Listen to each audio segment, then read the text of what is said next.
Uninvited guests. Hi, I'm Nate Brown, a Los Angeles area franchisee of GuardNOW.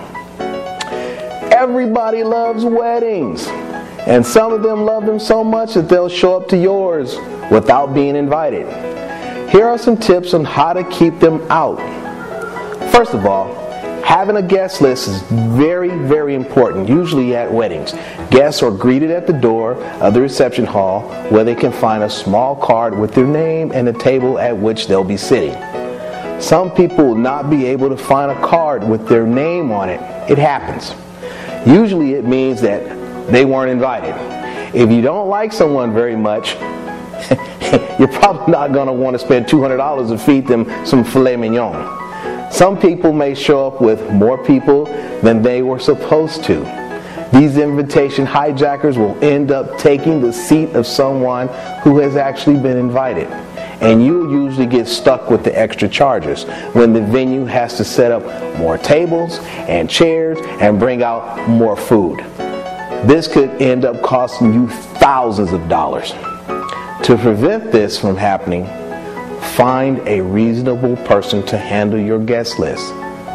This person can't be passive. So if someone is causing problems or getting argumentative, then that person in charge should be proactive and have them removed from your wedding immediately.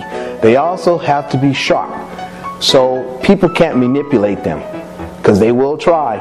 They'll say, "Oh, there must have been some mistake," or "My card must have been taken by someone else." If your person is in charge and they're going to fall for it, they're probably not the best person to use. If you can, make it someone who would be neutral. Meaning they would know most of your guests so they don't feel bad when they have to tell someone that they're not on the list. If you have a big guest list, you'll need to have multiple people because one person won't be able to handle all this by themselves.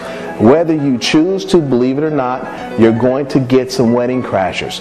Sometimes, or most times, usually they'll be dressed just like everyone else and just there to drink and dance and mingle with the crowd.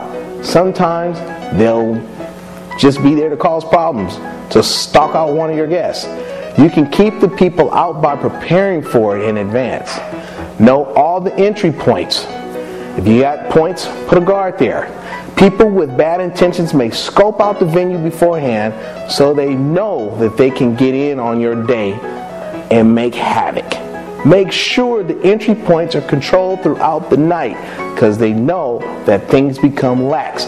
As the night progresses, they might later on progress as well, trying to get into your wedding.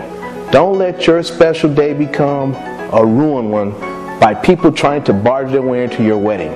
Always remember, an ounce of prevention is better than a pound of cure. If you are prepared, then you won't have to deal with disasters after they've already happened. Thank you. I'm Nate Brown with GuardNOW.